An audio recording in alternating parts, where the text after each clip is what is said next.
Hello friends, welcome back to another video. इसके अंदर हम बात करने लगे हैं फंक्शंस की।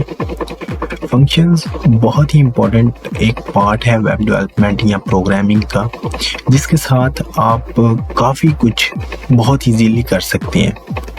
फॉर एग्जांपल, अगर आप फ्रंट एंड लिख रहे हैं या लिख रहे हैं बैक एंड, फंक्शंस आपको दोनों जगह पे ही काम आएंगे, क्योंकि फंक्शंस आपके कोड को रीयूजेबल बना देते हैं।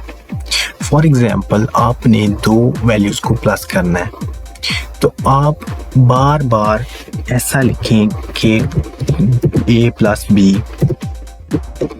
इज इक्वल टू आंसर का, तो ये आप हर बार यूज़ करेंगे किसी न किसी जगह पे। फॉर एग्जांपल, इसकी जगह पे कोई और कोड भी हो सकता है, लेकिन अगर आप इसको किसी एक फंक्शन के अंदर रैप कर लें कि वो इसको अपने अंदर कर ले कंटेन, अब ये आपका जो रीयूजेबल कोड बन गया है, इसको आप जहां मर्जी यूज़ कर सकते हैं। फंक्शंस की काफ़ी दो टाइप्स होती हैं मेन। एक होती हैं जो बिल्ट इन फंक्शंस होते हैं, जैसे PHP, C++, ये डिफरेंट लैंग्वेजेस के अंदर आपको बिल्ट इन फंक्शंस मिलते हैं, जिसको हम मेथड्स भी बोलते हैं। और जो दूसरे फंक्शंस हैं, जैसे कि एक तो बिल्ट इन हो गया, एक होते हैं यूज़र डिफाइंड फंक्शंस, जो कि हमें अपनी रिक्वायरमेंट के अकॉर्डिंग हम खुद बनाते हैं। वो जो भी हमें जिस कोड की रिक्वायरमेंट है या जिस लॉजिक की रिक्वायरमेंट है, उसके अकॉर्डिंग हम खुद बनाते हैं। अब फंक्शंस के कुछ फीचर्स होते हैं, जैसे कि पैरामीटराइज्ड फंक्शन होता है, रिटर्निंग फंक्शन होता है जो वैल्यू को रिटर्न करता है, non value return, wide functions होते हैं। वाइड वो फंक्शंस होते हैं जो आपको कुछ भी रिटर्न नहीं करते। फॉर एग्जांपल, प्रैक्टिकल में आके देखते हैं कि फंक्शन लिखने का तरीका क्या होता है। PHP के अंदर फंक्शन लिखने के लिए हमें लिखना पड़ता है फंक्शन। अब फंक्शन का हमें नेम देना है। अब यहाँ पे आप कुछ भी दे सकते हैं। मैं आपको एक दो वैल्यूज़ को रिटर्न करने का जो फंक्शन है ना, दो वैल्यू को प्लस करने का फंक्शन, वो लिख के बता रहा हूँ। अब आपने ये कर्ली ब्रैकेट्स लगानी है। अब इन कर्ली ब्रैकेट्स का भी बहुत ज़्यादा इस्तेमाल होता है, बहुत ही इंपॉर्टेंट पार्ट है ये फंक्शन का। अब आपने ये बना लिया एक फंक्शन, ठीक है। अब इसके फीचर्स क्या क्या हैं? ये जो आपको दो कर्ली ब्रैकेट्स नज़र आ रही हैं, इधर आपने पैरामीटर्स जो होते हैं वो पास करने होते हैं। पैरामीटर कुछ भी नहीं, एक वेरिएबल होता है, ठीक है। अब आपने एक पैरामीटर उसको दे दिया। अब पैरामीटर देने से क्या होगा?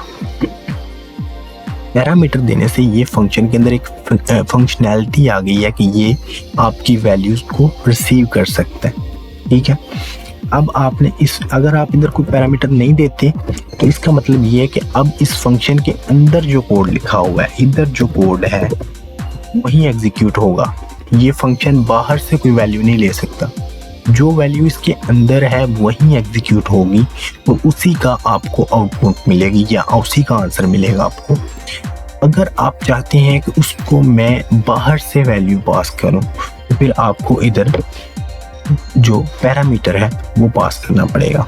अब मैंने दो वैल्यूज को प्लस करना है, तो मैं इधर दो जो पैरामीटर्स हैं वो पास करता हूँ।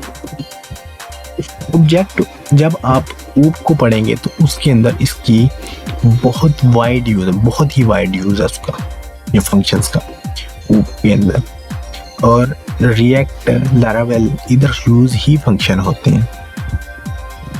अब मैंने इधर दो पैरामीटर पास कर दिए, इसका मतलब ये है कि मैं इसको दो वैल्यूज दूंगा। ये कंपल्सरी है, यानी कि मिस नहीं कर सकते आप। अगर मिस करेंगे तो एरर आएगा।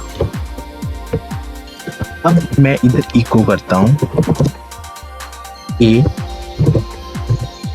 Plus b।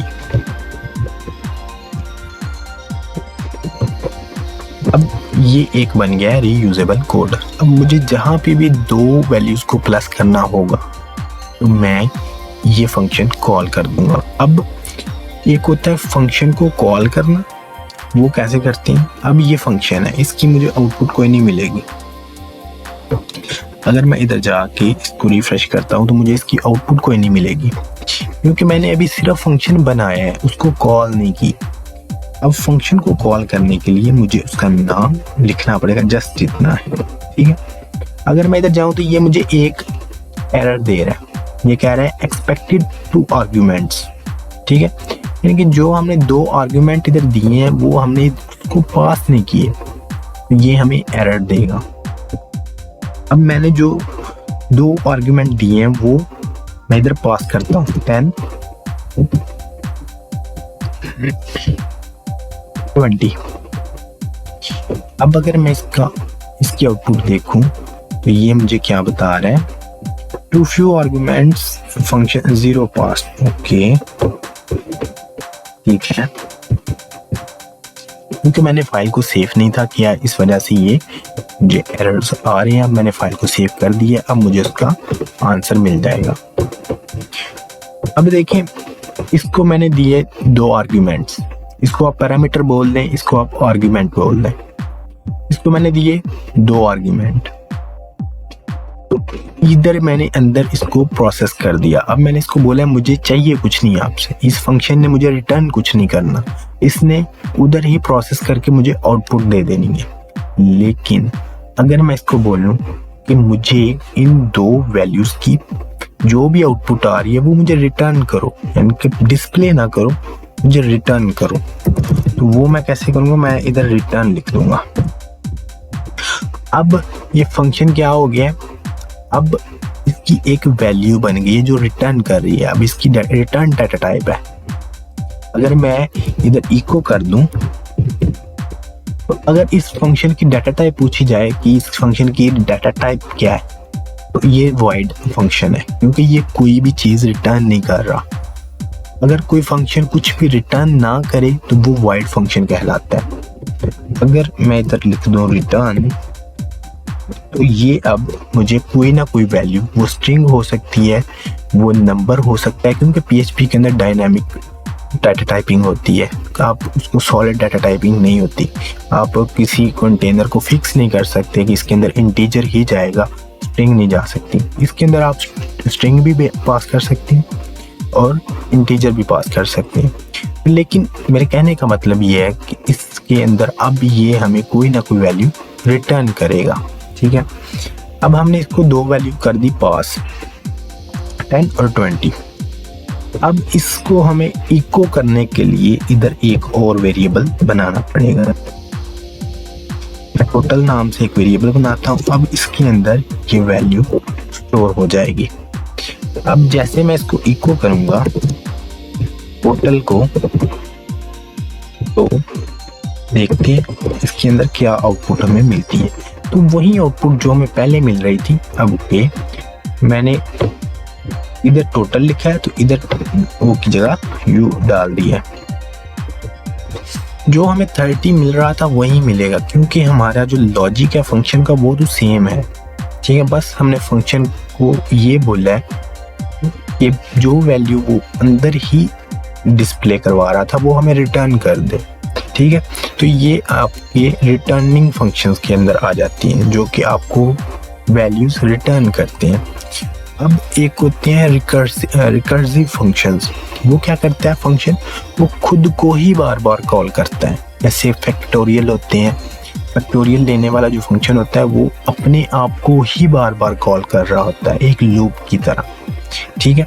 तो फंक्शन को हम एक वीडियो के अंदर नहीं देख सकते कंप्लीटली, क्योंकि बहुत ही बड़ा टॉपिक है।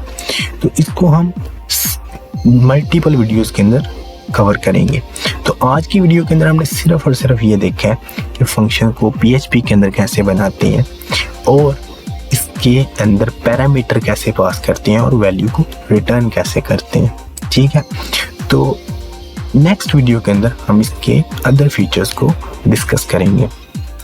तो उम्मीद है आपको ये वीडियो पसंद आई होगी। अपना बहुत ज़्यादा ख्याल रखें, मुझे दुआओं में याद रखें और इस चैनल को सब्सक्राइब करें, क्योंकि हमारा जो सब्सक्रिप्शन का एम है वो है 100 सब्सक्राइबर्स। तो जल्दी से इसको पूरा कर दें, क्योंकि 40 सब्सक्राइबर हमारे हो चुके हैं और 60 रिमेनिंग है। तो मिलते हैं नेक्स्ट वीडियो के अंदर। अल्लाह हाफिज़।